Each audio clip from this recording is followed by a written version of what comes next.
Hi guys, welcome back to my channel. It's another reading vlog, you know it. Anyways, this week I'm just so excited for my reading vlog this week. I literally just said this week twice, but I am really excited. And first of all, I'm finishing up my Christmas reads. These are more Christmas thrillers. I feel like I'm okay with Christmas thrillers. They're thrillers because it's still, for me, it's more wintry than Christmas, even though it does take place around Christmas, especially the one that I'd already started reading that I'm going to continue reading. But one is a novel and the other one is more of a novella that I'm going to read after that.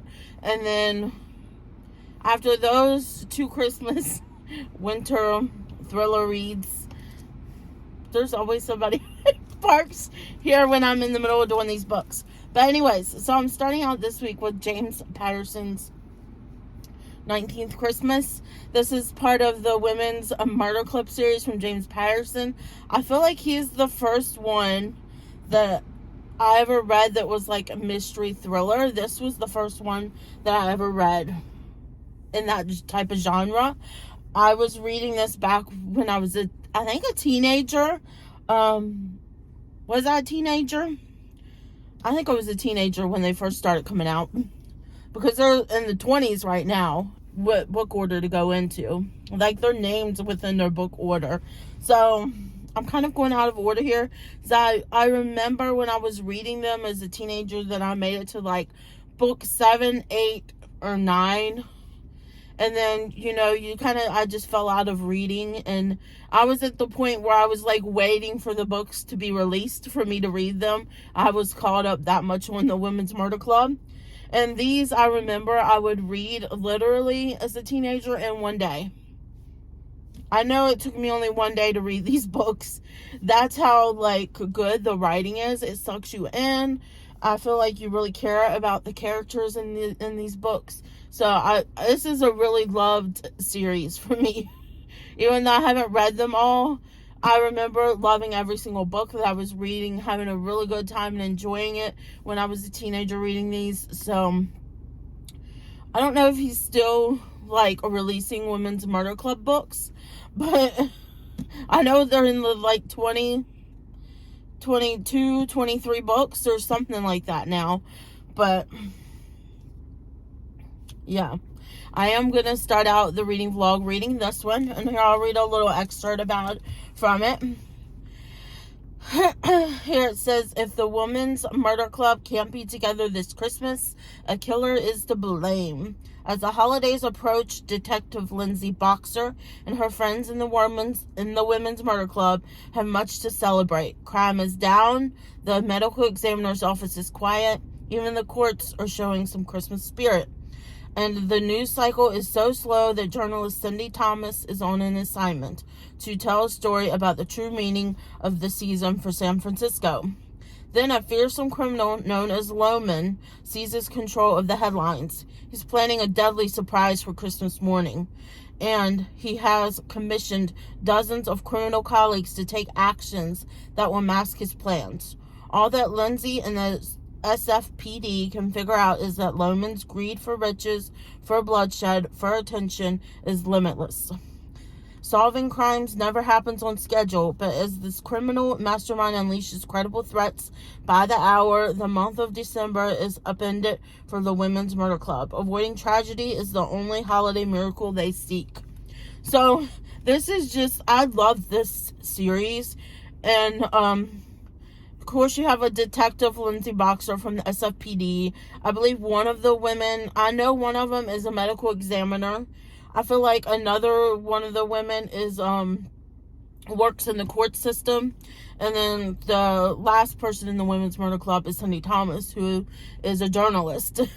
So it's kind of like a mixture of girls from different places, but they're all kind of intertwined, I guess you could say, their jobs, because one's working in the courts, one's a medical examiner, and one's a detective. So they kind of all work together, and then they just befriended this reporter who obviously doesn't report anything until she can. But they kind of like come together and figure out these mysteries, who's doing it, and It's just so good. They even, at one time, I don't know if you guys know this, but at one time there was a Women's Murder Club TV show, like a TV series based on the books. I'm so sad that they canceled that because I loved it. Me and my mom watched it. I think there might have been 2 or 3 seasons. I loved it. We both loved it. And we were both really sad when they canceled it. I wish they would maybe do another one today, like redo it, because I think it would be an amazing series, especially today when everybody's all about girl power and wanting women to be the lead and everything. These days, I feel like this right here, it would probably go over well today. But yeah. Starting out with this one, then I have the next one that I'm going to be reading. I think it's called The Christmas Appeal, and that one is it's just a little novella. I'm definitely going to be able to finish reading that in one day. But it sounds so good, and it's a sequel, I believe, or it's a little novella that takes place within a series. Or there's one book, and then this is just like a little Christmas novella that has to go with it, because I think there's a book called The Appeal, and this is just like a Christmas novella. But I don't think, hopefully you don't need to read the first book before reading that one, because I'm going to read that one first. If I like it, then I'll definitely read The Appeal, the book that actually comes before it. But yep, I'm going to read those 2. They'll be the last Christmas books you see me read. And then Sorry is listening to me once again. But then I have 2 ARC reads down that I need to read. I have that one from Mandy Blake, which is a wintry set in, I want to say it's set in the city, but it's definitely wintry, snowed in or something like that. It's a Christian romance. So I'm very excited for that. I have that, and that one's not that long. I think it's like 247 pages or something like that. I was looking to see the length. It's not that long, so it'll probably only take me a day to read that one too, because, I mean, if a romance is good, I don't put it down until I'm done. Especially if it's like during the week when my son's like in school. I try to go home once I drop him off at school. I try to do all the chores that I need to do. And then I eat some breakfast, and then I try to make time to do some reading, and then I try to come here early to pick him up so I can also do some more reading while I'm waiting for him to come out of school. So I do feel like during the week when he's in school, I get more reading done because I have more just me time. But that's when I get the bulk of my reading done, is when he's in school. So yeah, and then after that Mandy Blake book, I have another ARC that was sent to my email on Sunday, and it's just a little novella. So I have to read that one too, and I don't remember the name of that one, but I'll introduce it to you. It's on my Kindle. They're both on my Kindle. So near the end of this reading vlog, you'll see me reading on my Kindle, because both of those ARCs are on my Kindle for me to read. But I'm very excited. So it'll definitely be 4 books I'm reading this week, because like I said, 2 of them are novellas, and then the other ARC is really not that long, 250 pages or something like that, which I feel like is not too long for a romance novel. Probably something I can read in a day, and hopefully I'll really enjoy it, because it sounds so good. So yep, I'm gonna go ahead and get to reading more of this book. I am on page 62, chapter 16. But the thing I love about James Patterson's writing is how short the chapters are. Like, here's the previous chapter, that's chapter 15, and there's the end of it, and there's 16. So it's like his chapters are really short, and it just, I don't know if that makes it feel like it goes by fast, but these Women Murder Club books are super fast paced, and I feel like with the short chapters, it feels like I'm just flying through the book and eating it up. So I'm gonna go ahead and continue reading this, and I might give you updates throughout if I have any updates. I don't have any updates right now, but I'll be honest, I need to read a little bit more to figure out what's going on, because it's kind of just jumping around at the beginning between the different people. But yeah, I'm going to go ahead and get reading, and then I'll give you any updates as I see fit, or I'll let you know when I'm done, my thoughts on the book. Bye, guys. Hi, guys. Welcome back. Why am I saying welcome back to the channel? I'm crazy. Hold on. Having some technical difficulties here. So I finished my James Patterson Women's Murder Club book, The 19th Christmas. I gave it 3 stars on my Goodreads. I felt at times like I was getting bored during reading it. I don't know if I just wasn't focused on it, or if I'm going through a slight reading slump, and I also feel like this is a book where you should really start with the series from the beginning. So I probably will do a reread of this when I go, because I do want to do a whole reread of the entire Women's Murder Club series, because I do remember really loving it when I was younger. So I'm surprised that this only gave me 3 stars. But yeah, I can't even tell you really. There was like 2 separate storylines going on here, which there normally is. Like, normally Cindy, she's the reporter, and Uni, I think her name is.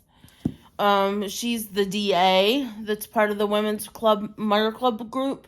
Usually they're always communicating and there's something going on there. So she's been helping to release somebody who was put in jail and possibly being deported. So she's trying to help figure it out. He's been like wrongfully accused of, I want to say it was murder, when he doesn't even have a gun. So that part was going on there. The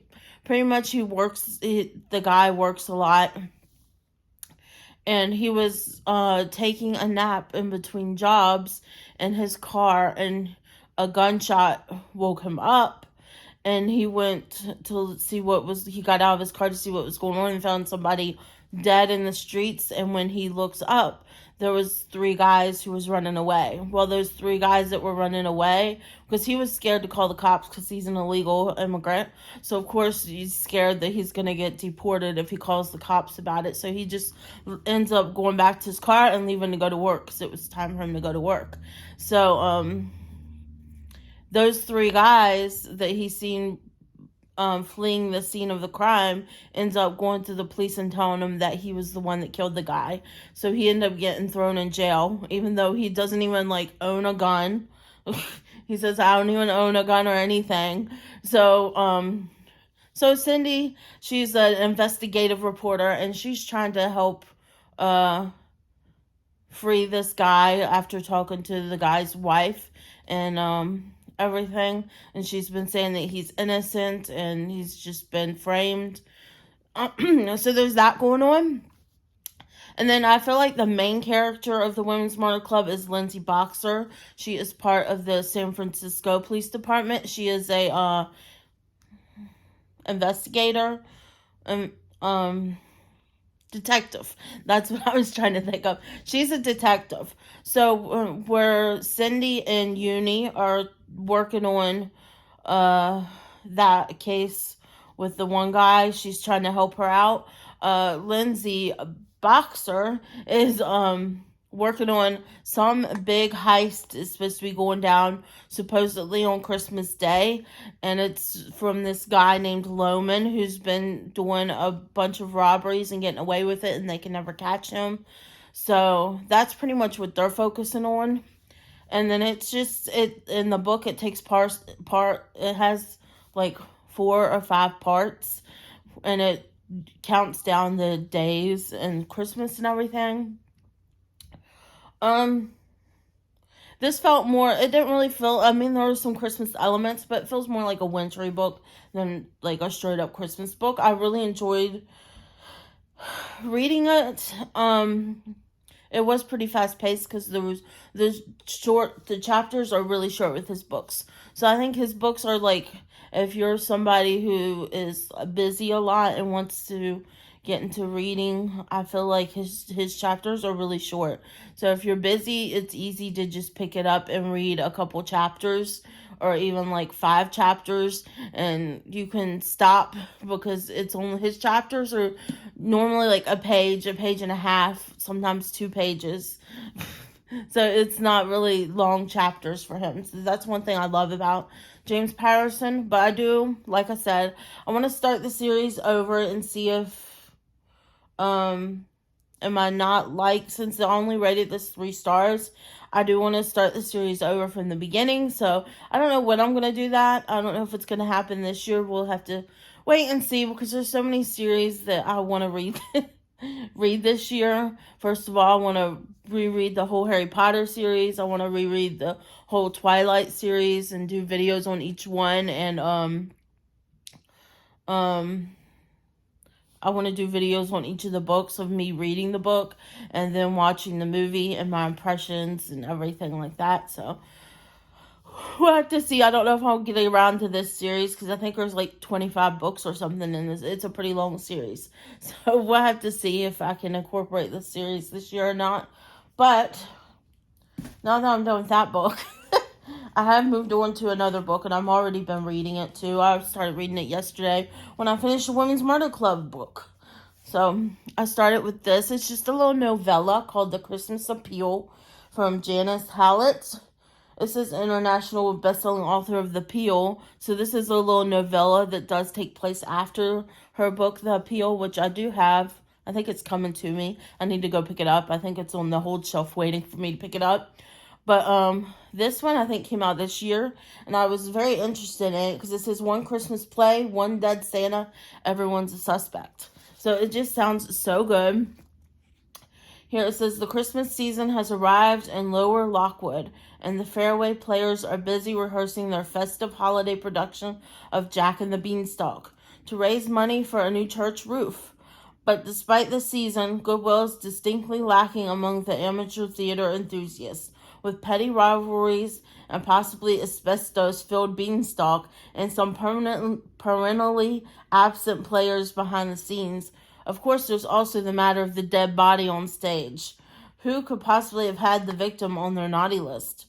Join lawyers Femi and Charlotte as they investigate Christmas letters, examine emails, and pore over police transcripts to identify both the victim and the killer before the curtain closes on their holiday production for good.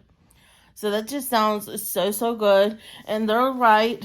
If you look at it here, it takes place within like messages, emails.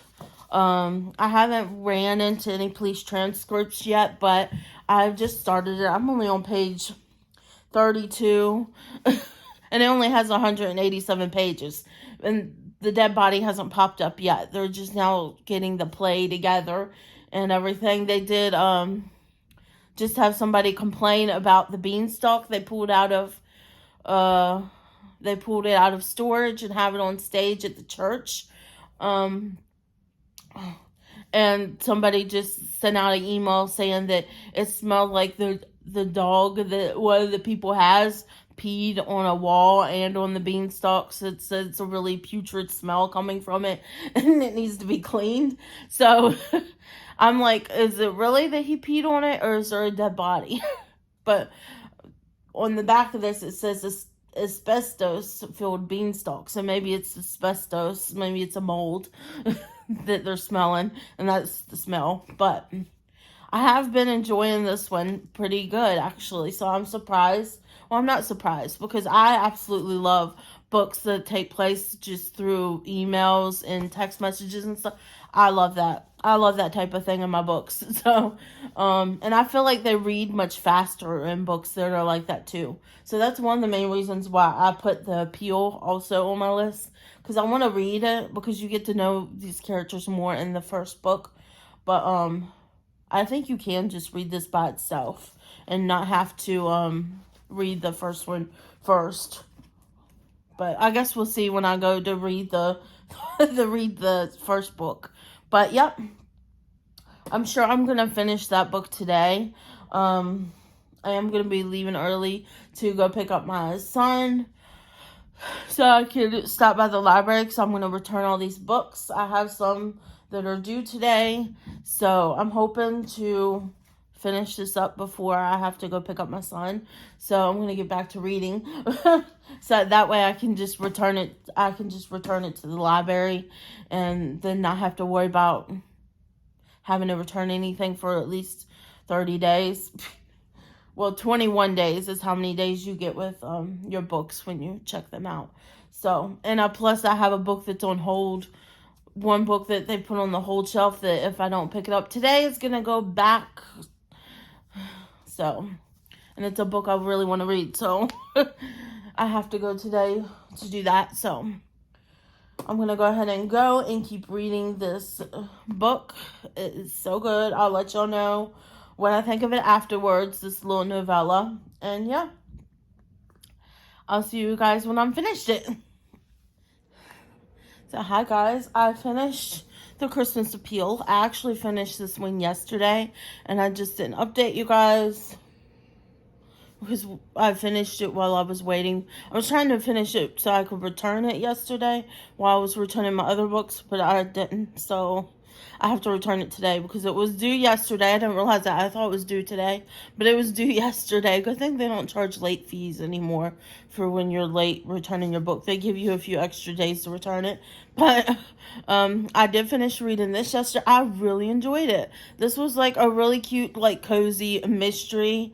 It was just, I don't know, it reminded me of a cozy mystery, and it's the first cozy like mystery that I really enjoyed. There was some funny parts in it that made me laugh, and then the ending.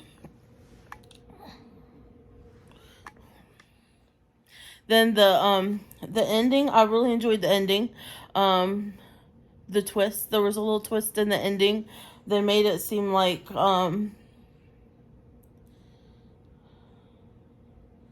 but I enjoyed the little twist of the ending. I definitely think if you like cozy mysteries, you're going to like this one.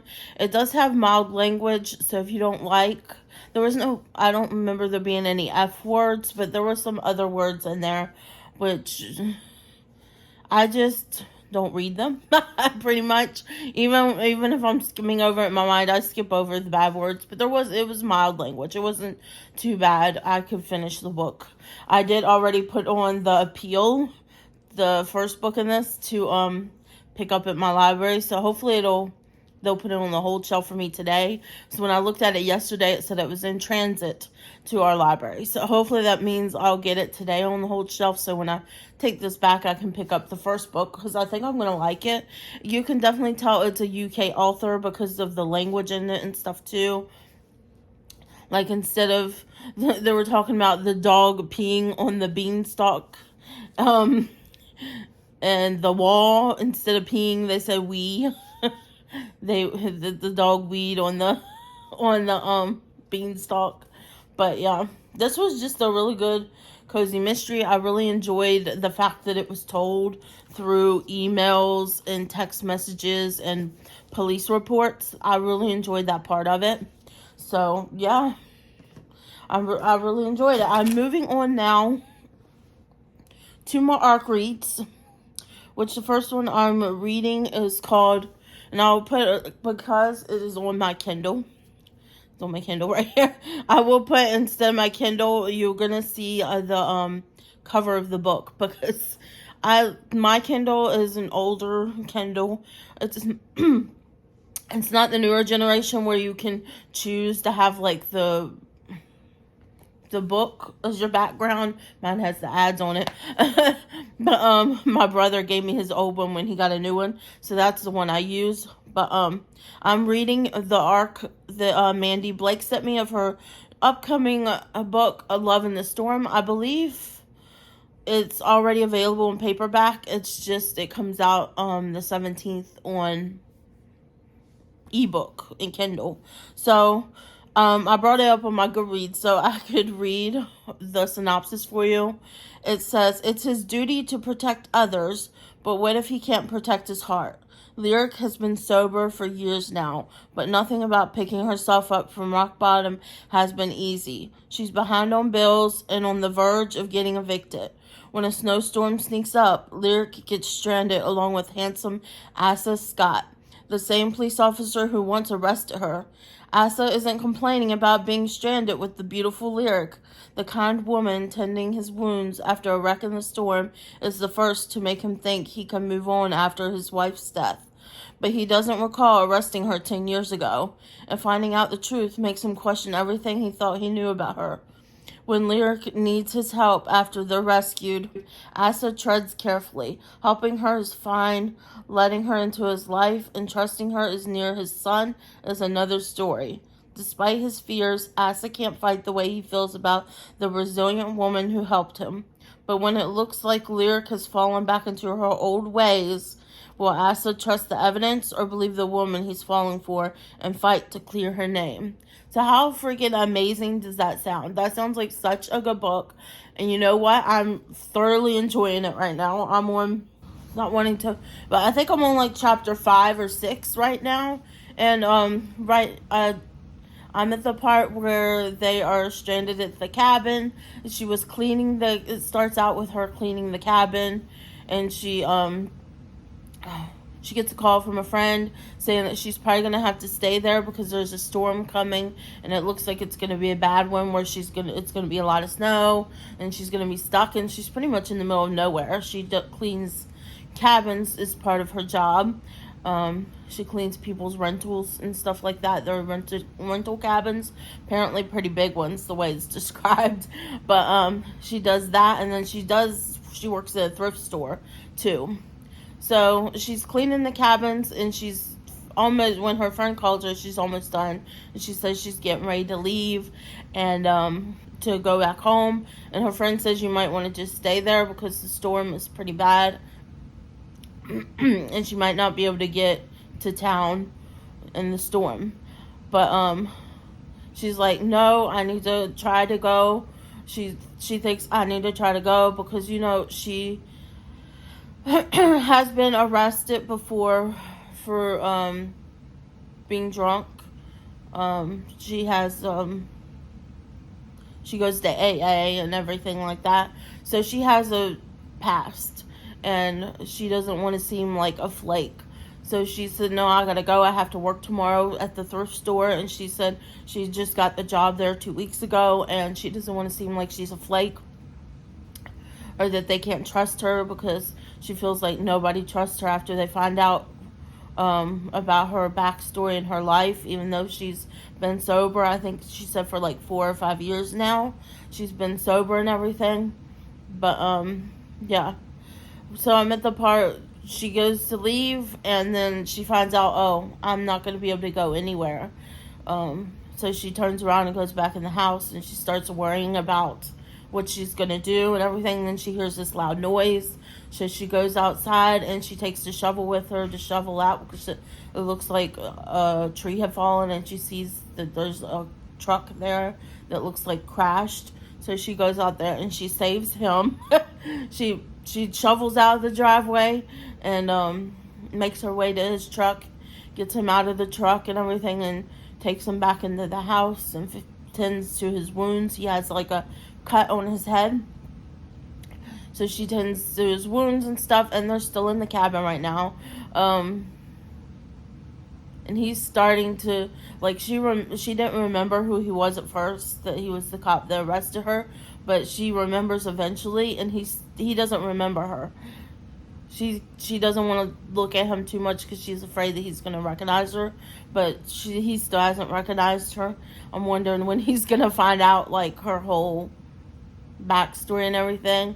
It seems like from the synopsis that he's not going to react too well to it. But yeah, I'm still at the part where they're stranded in the cabin, so it's kind of like this forced proximity type of thing going on right now, which I'm absolutely loving because they seem to be really liking each other.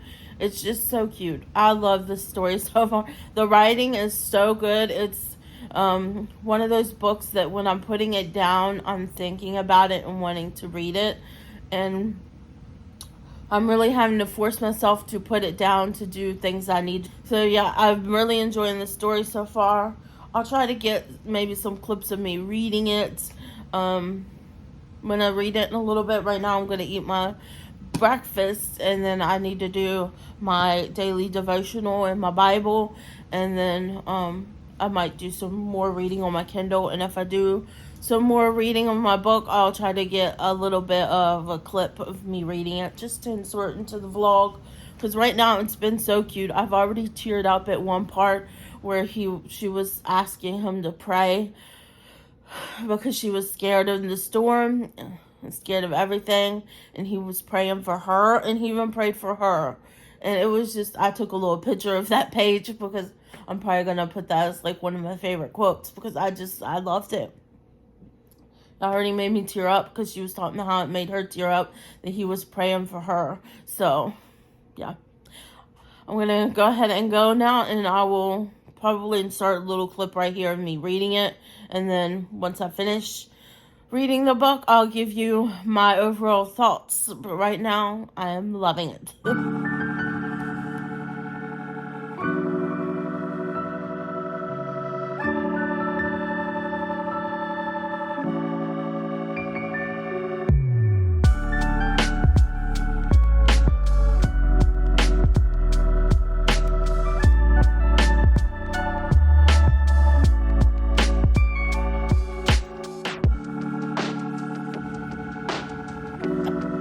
I'm loving this book so far.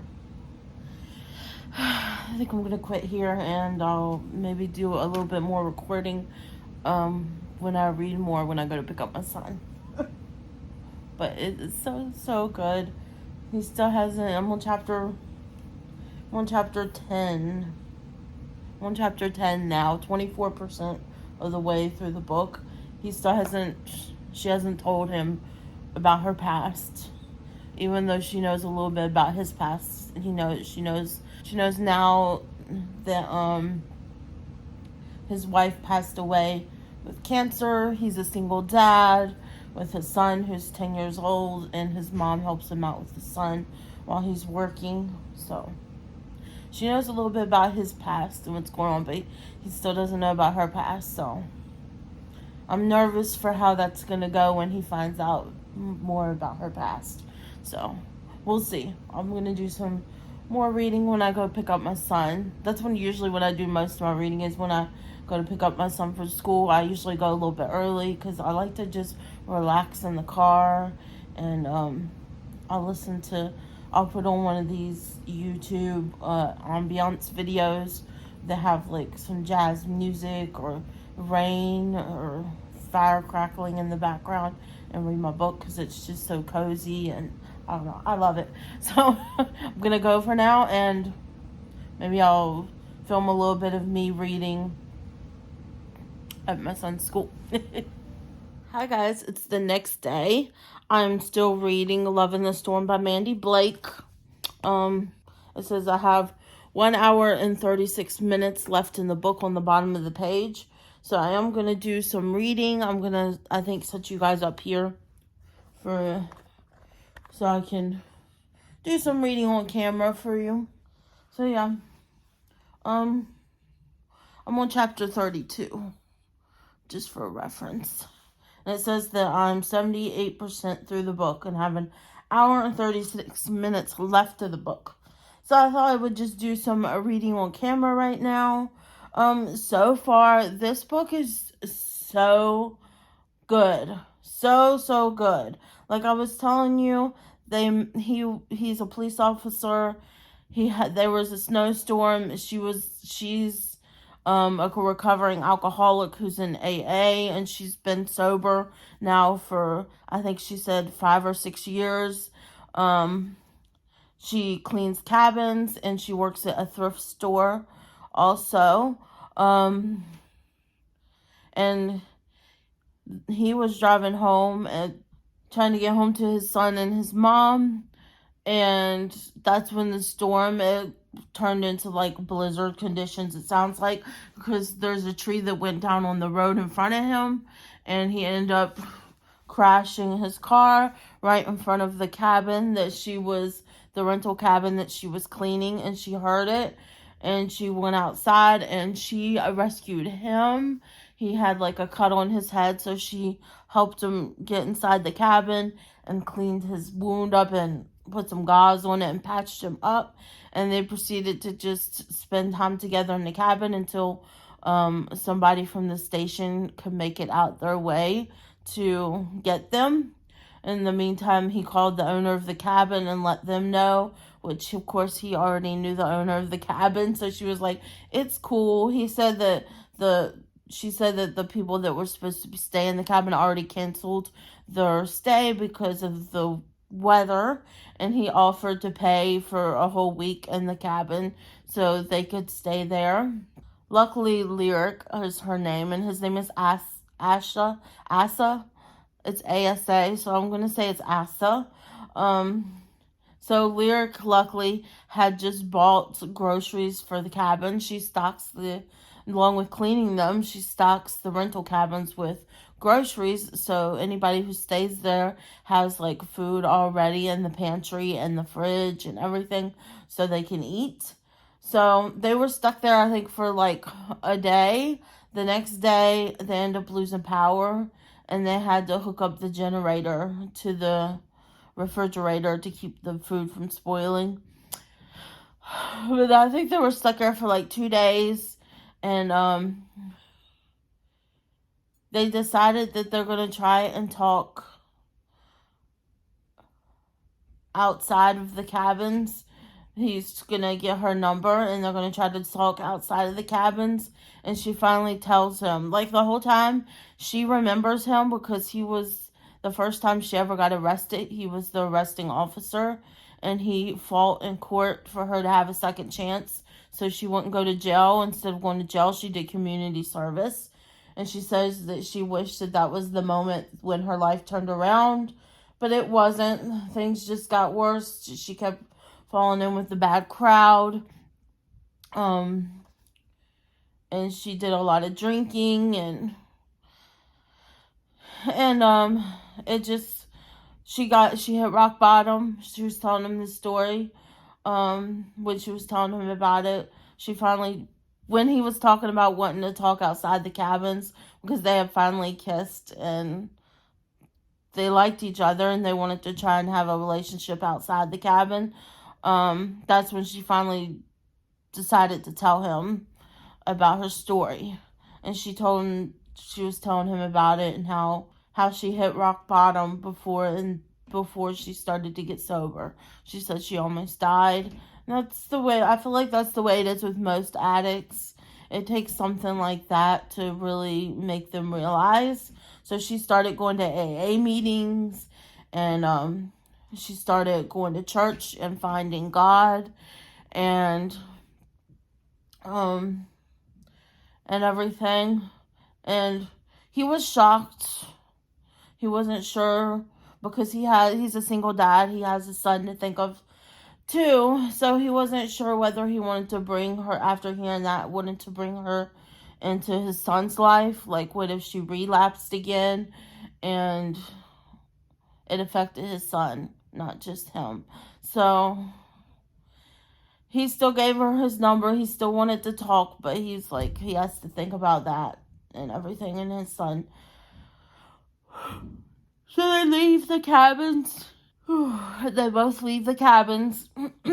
She goes back to her apartment she's been staying in, which she got an eviction notice on her door because she's like 3 months behind in rent, and she can't make the rent payment for that month either, even though she's been working her booty off.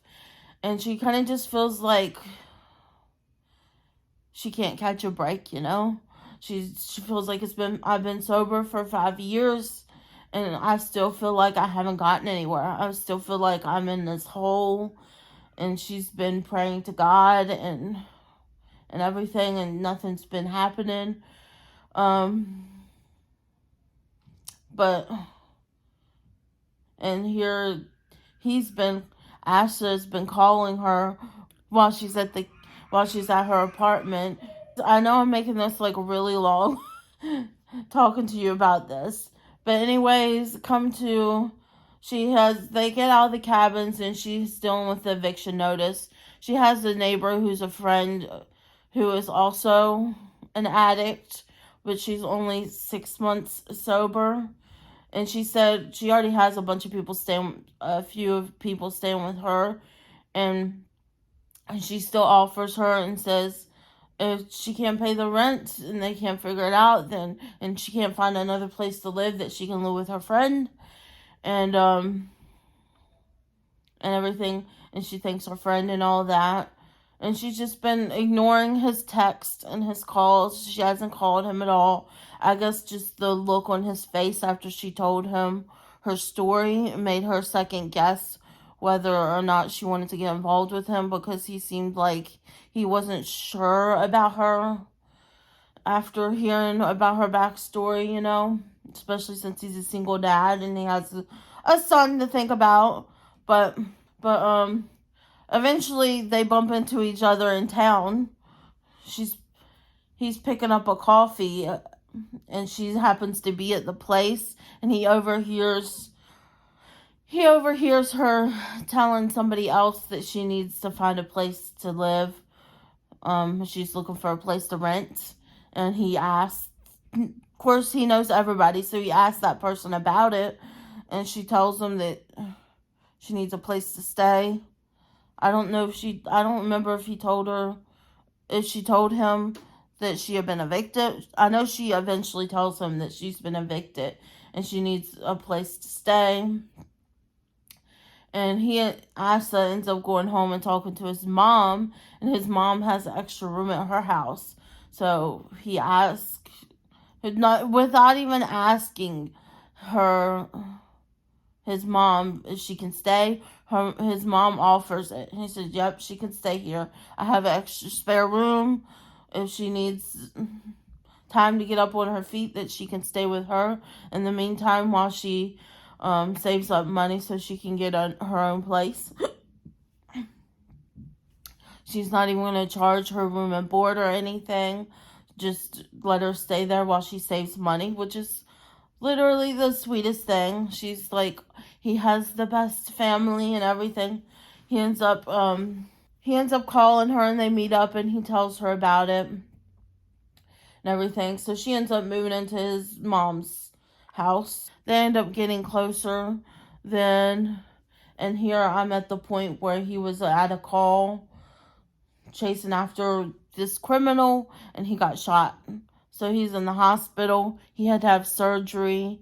They said it had shattered part of his clavicle bone, and he had to have surgery to repair it. So right now he's recovering, is where I'm at right now. And they're there's one person that got away that was part of the shooting, and they're looking for that person right now. Sorry. So there's a little bit of a thriller aspect going on right now with it. So I'm wondering what's going to happen. Oh, and her friend, she hasn't talked to her friend much, but her friend just called, and I forgot something happened. Her friend had just called her, and something had happened, and she's going to go see her friend. Somebody died, I think it was, that was living with her, and she's getting ready to go spend some time with her friend, who once again is only 6 months sober. So I'm wondering if her friend's gonna end up relapsing over having somebody die in the grief. So I don't know, I'm a little worried about that right now. But the faith in this book, and then there's just been so many cute little quotes. I've already highlighted quotes in my Kindle a couple times. I wish I would have been.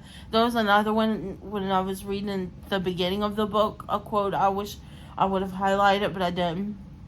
But I've already highlighted a couple quotes, and I've been posting on, if y'all follow me on Instagram, I've been posting on Instagram some of the quotes. I take a picture of my Kindle and put it on my stories on Instagram of some of the quotes that I've been loving. And there's a quote in here, I don't remember what chapter it's on, but there's a quote in here where it literally made me think of the Casper, the movie, with Casper the Friendly Ghost.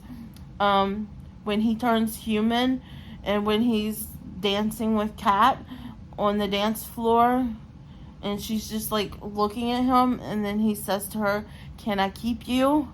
And that's when she realizes that the boy that she's dancing with is actually Casper. Why am I talking about Casper right now?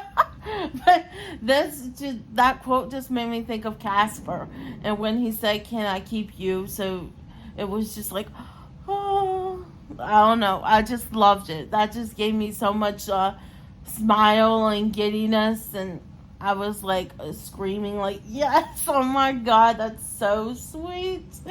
But and then there's the faith elements in this book. Oh, I am loving the faith elements in this book, where they go to church, they're always praying, and there's something about it. Every time I get to those little faith elements in the book, I feel like this warmness in the middle of my chest, and it spreads throughout my body. I don't know what it is, but I feel like it's like the Holy Spirit touching me or something. But I don't know. It just warms me up, and it's like a cozy blanket, you know? I'm really enjoying this book. I'm glad that I have like a book on my shelf from her, from an older series from her. I want to start and read all her books now. So I'm going to probably slowly start picking them up one by one. I do have another ebook from her that I can read that was free the other day. There was a thing where there was like 40 plus Christian books.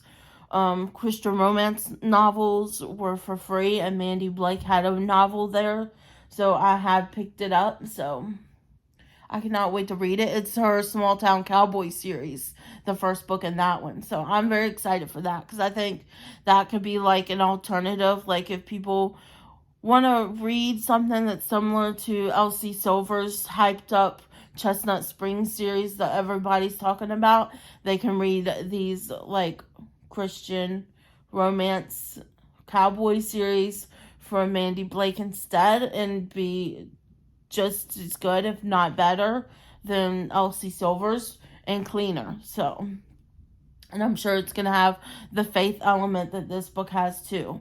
So, anyways, I've been talking way too long, and I wanted to film some of me reading a little bit more today. But I don't know if I'm going to, because it already says that I've been filming for 16 minutes. So, you know what? I'm going to just go finish this book, and then I'll come back at the end of it, and I'll give you my overall thoughts at the end. Bye, guys. I just finished Love in the Storm, and the ending was so good. I was bawling with happy tears. And I cannot wait for the second book in the series. It's gonna be Dawson and Olivia's story. So I'm pretty sure it's gonna be the friends to lovers trope. It's gonna be called Love for a Lifetime. I love this book so much. Oh my God, gave me all the feels. It's definitely a 5-star read for me, and y'all need to read it. I think if you like the way Colleen Hoover's books are, where it's usually always somebody who's troubled, somebody's saving the person, because she does a lot of those books. It's like that. In fact, the first book I ever read from Colleen Hoover was a book about a woman. Minders of Him, I think it was called. It was the first one I read from her, and it was a book about somebody who was a drug addict and was recovering, and she was trying to see her daughter or her son again. This reminded me a lot of that, because it involved a guy trying to help her out and everything. But this book was so good. I loved Asa, and I loved Lyric. I love that he fought for her no matter what. He trusted her. He believed her. I loved all the faith-filled moments in the book. That just made my heart swell, and I just loved it. There was so much. No matter what happened, they always prayed and asked God to watch out for them, to watch out and to help them. So this was so good. I cannot wait to read more Mandy Blake's more of Mandy Blake's books. I do already have one that I bought, a paperback from like one of her first books that she ever wrote. She has a lot of books, actually. So I'm going to have to go back and read her backlog. But I'm definitely going to be reading the next book in the series, Love for a Lifetime. I'm going to have to get that one so I can read that next, because I want to finish out the series. And I hope we get to see, like, peeks of the previous characters in the next books. So I don't want to tell you too much about it. I've already told you so much about the book, so I don't think I'm going to tell you too much more about the book. But just know it was an amazing book. I definitely 1000% recommend it. This one had me with all the feels. I was crying a lot. And it was like all happy tears throughout the whole book. So I really loved it. I can't wait for the next book in the series. I'll have to look and see when it comes out. But I'm going to have to definitely get the Kindle version I have, because this book was just so good. I need to move on to another book now. I don't know if I'm going to make it to reading this book. And the here it has the other books by Mandy Blake. The book that I have from her is Just As I Am. And I have her ebook of 1,000 Words, which is before, it's like a prequel to that Unfailing Love series, which is the one that I started with, because I think it's her first series. But I also have the first book in the Blackwater Ranch series, which is a cowboy romance series. So I do want to read that too. So I want to read all her books. But my gosh, I cannot wait to read the next book in this series, Love for a Lifetime. I'm gonna look and see when it comes out. I'm gonna have to look and see on my.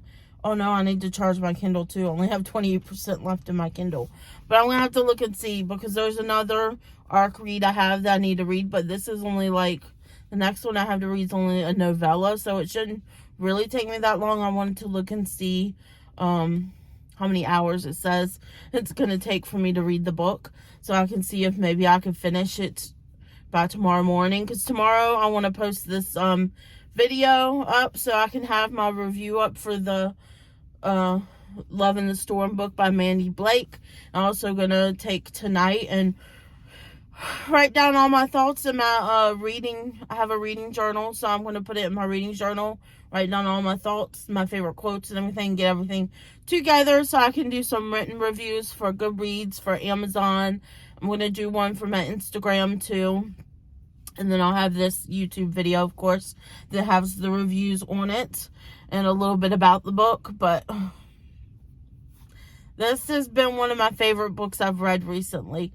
It's been one of the ones recently, besides the ones I read for Christmas, which was The Bridge. And there was another one from Terry Blackstone that I read for Christmas. Those ones had me like this too. And they were both like Christian, faith-filled books also. But it's the type of book where you put it down, but you're still thinking about the characters and what's going on in the book, even though you're not reading it. So, yeah, I really loved it. I'm going to go because it's time for me to go pick up my son. And I'll talk to you guys later if I figure out the next book I'm supposed to read. And if the vlog continues.